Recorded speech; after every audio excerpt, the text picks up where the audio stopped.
Shaping Success with Wes Tankersley is brought to you by Aggressive Marketing Solutions, your solution for all business social media needs. If you need a team of social media marketers and content creators to help you build your brand on social media, text WES 2020 to 541-709-6502 today.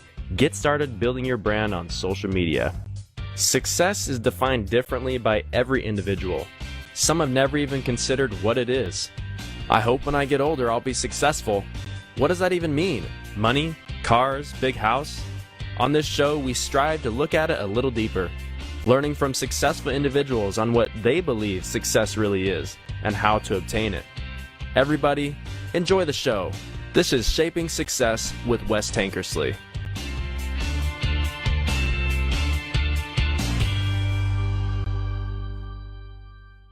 Hey, what's up, everyone?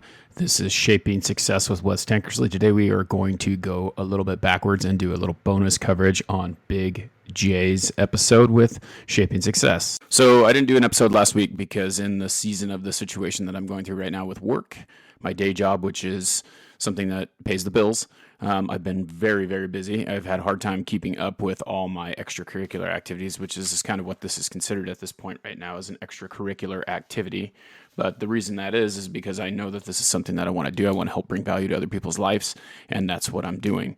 But in order to make that happen, I have to supplement that with my work income, which is kind of what I'm doing. So it's been pretty busy, which is great because it allows me to have a little bit more money, a little bit more time, and hopefully invest some of that back into the podcast. I'm also working towards passing a test, which is a little bit stressful for me because I have not passed it. I've taken it twice, but I'm going to pass it. I have to take that again next Monday. So we will have an episode. We'll talk a little bit towards the end of this about our next guest, which is an awesome dude that I've known for probably about a year now. And I'm very excited to have him on to talk about some of the stuff that he does. And I'll tell you a little bit about that at the end of this bonus coverage episode. A couple things, a little housekeeping here. If you would like to sponsor The Last Question, please DM me. Check out the website. If you go to tvpbn.com/channels/SS, it'll take you to a page where you can donate. You can use PayPal. You can use whatever you want to donate to the show. Once you do that, the person who donates the most of the show each week will be the Last Question sponsor, which we've had a few of those so far. I'm trying to do that every single time for the Last Question on the Thursday live show. If you would like to be the Last Question sponsor for the Thursday live show, you need to donate. So please help grow the podcast. One of the things that you're going to notice about this is if you go back and you listen to the episode, I'm going to do Big J bonus coverage this week, which was episode 8. When you go back and you listen to that, you're going to see that the sound, the quality, the delay, all those things were a little bit different. Well, the way that happened was when I first started doing these episodes, I was doing it from my iPhone. And so Big J's interview was actually done on my iPhone without a microphone, without a nice camera, without all that stuff. And so actually the iPhone has a nice camera, but not as nice as the one that I am using now, as well as the microphone. So sound will be a lot better if you go back and you listen to that. You can see how far I've come in order to create this show that helps to bring value to other people on a weekly basis. Okay, so Big J. Let's talk about Big J a little bit. So Big J, actually taught his kids at Middleton High School when I was a teacher there. And then also I've listened to him.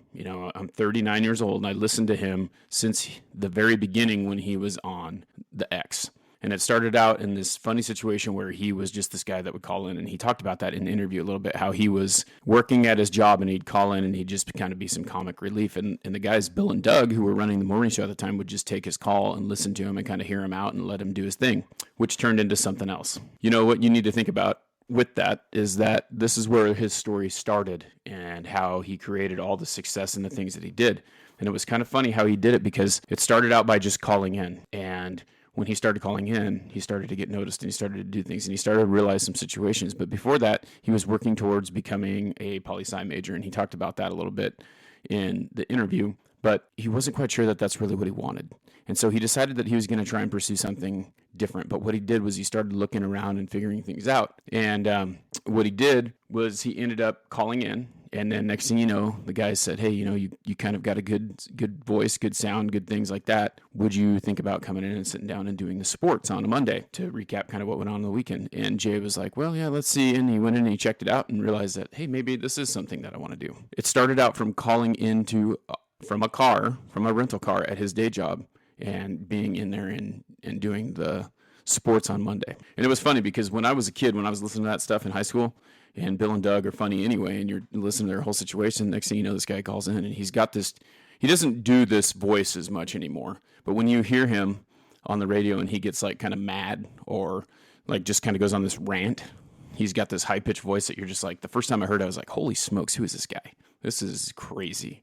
And then it started to grow on you. So like every single day when I was listening to the radio, I was waiting for Big J to come on because I wanted to hear him do this little voice that he had, not voice, but just to go on this rant because it was funny. It was hilarious. And so just listening to his rants was crazy. I wish that they posted some of that previous stuff like on the X, if they went back in and showed some of that old stuff, because it would be awesome to hear that. After that, Jay kind of started to think about what he was going to do and how he was going to push himself into doing this and go back and forth and think about, well, maybe what I'm doing right now is not what I'm supposed to be doing, and maybe I like this more, and maybe I want to do this. So in reality, what ended up happening was he dropped out of college. When he dropped out of college, he went back and decided that he was going to go pursue this. So what he did was he kind of inserted himself into that situation. He didn't have a job there. He worked for free, but he was going to pursue this dream of becoming a radio personality. And so he did everything in his power to make that happen. And so one of the first things he did was he started showing up at the studio all the time. He was hanging out down there. He was listening. He was trying to figure out what exactly he needed to do in order to be successful as a radio person. So he was continually observing and saturating his brain and being a sponge and absorbing the stuff that was going on at the radio station, whether it be the person answering the phone, the person running the soundboard, the person doing the show. He was trying to figure out every single thing that you can do. And one of the things that I really like about this is we've talked quite a bit about this, and I've done a couple things in my life. I changed tires for 11 years. I failed out of college the first time that I went, and then I worked and I changed tires for 11 years, and I went back and I got 2 degrees, and I did pretty well with those 2 degrees, but I just wasn't ready when I first went. What it really boils down to is if you want something to happen, what you're going to have to do is you're going to have to do the work, and you're going to have to figure out the very best way to make that work happen, to make that thing happen. And you don't necessarily have to have a piece of paper that says that you're an expert at something, but what you have to do is you have to become the expert. And becoming the expert isn't just showing up, isn't just hoping that something's handed to you. And that's what I really liked about it was Jay took this by the horns.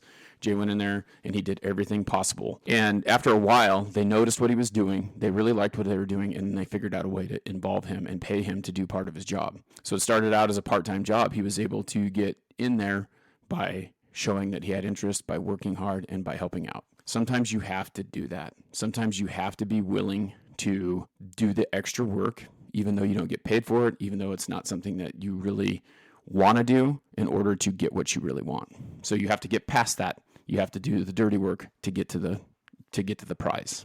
Anyway, he decided to educate himself. He found his passion and he started working on that. And then he started doing everything he could to figure that out, just like we talked about. And then he just decided that this was what he was going to do. So he dropped out of school, went all in, and became what he is now. But it didn't just show up, because if you listen to the radio now, it didn't just happen. He started out as a guy who was calling in, and then he had some of the more undesirable roles. And then just as he continued to do it, as he continued to work in it, he got to be the afternoon host, and then he got to be the midday, and then he got to be, it just kind of moves in to every single way. And you'll hear that if you listen to the episode, it kind of talks about how he actually did everything that he did to get where he is. And now it's been 10 years that he's been the morning show host, which the morning show is like the cream of the crop. That's what people listen to. They get up in the morning, 8 o'clock in the morning, or not 8 o'clock in the morning. I know that they're up really early because I hear him talk about it all the time, how I got up at 5 o'clock. He's got to drive to work. He's got to get in there. They got to get it all prepped and get it going. It's really tough to not be all in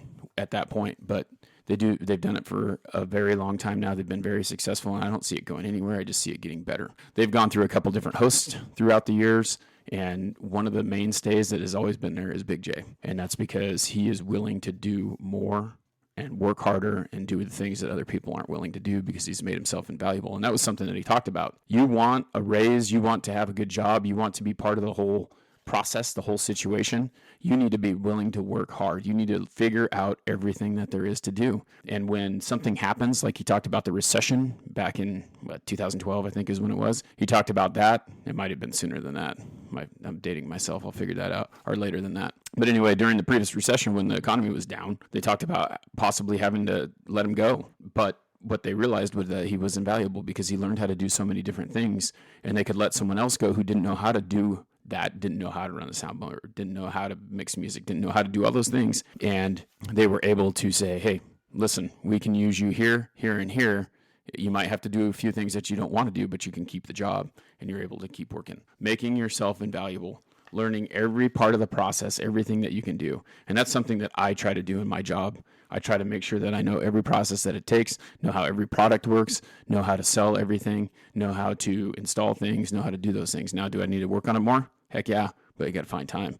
And we've been so dang busy, which is great. I'm not complaining about it. It's awesome that the amount of work I have right now, but it does sometimes not afford you to be able to do those things and not create that for you. That's kind of what I got on the Big J episode. I want you to go back and listen to it because this is one of the very first ones. This is actually, so we're going to talk a little bit about this. This is episode 8.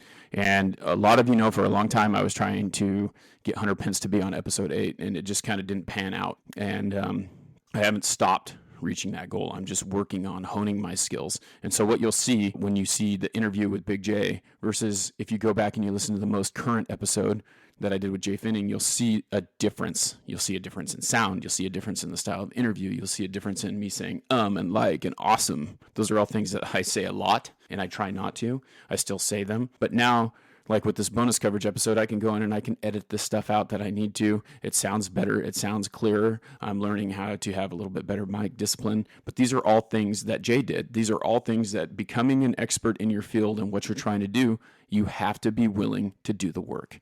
And so you're learning how to do that process. So that's all I have for you today. I hope that you go back and you listen to the episode because it was a really good one. It has one of the second most listens, I think, out of all the episodes that I've done so far.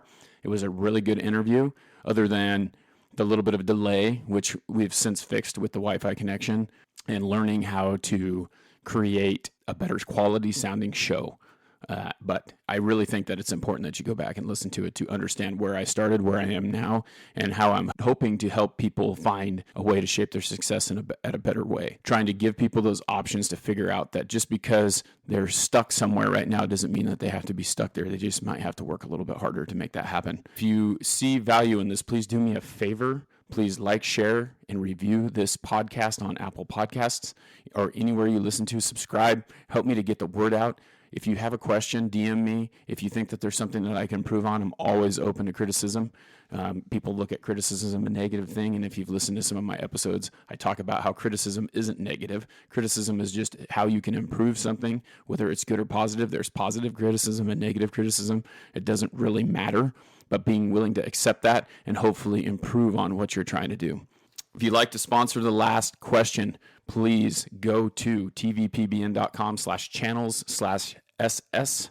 And then on Thursday, we're going back to our Thursday at 6:30 Mountain Standard Time. We're going to do the live show. If you're listening to this is Thursday. It's August 17th right now. So on the 23rd, we will have Vince Van Voltenberg, who is a lead singer for Barren Cross. And he has done quite a few things. He's currently a barber right now, but he went back and decided that that's what he wanted to do because his grandfather did it. And he's a great barber. I kind of gravitate to some barbers. We had Trevor Hill on here too. But I can't wait to talk to Vince a little bit about everything because we've always talked about the barber part, but we've never got to talk a whole lot about the Barren Cross times that he had in that Christian rock band. I hope that you have a great day. Until next time, I want to challenge you to find the shape of your success. Have a great day. Shaping Success with Wes Tankersley, brought to you by Aggressive Marketing Solutions. If you need a team of marketers to help you with social media, all you need to do to start is text Wes 2020 to 541-709-6502. 541-709-6502. That is Aggressive Marketing Solutions. Have a great day. See you next time.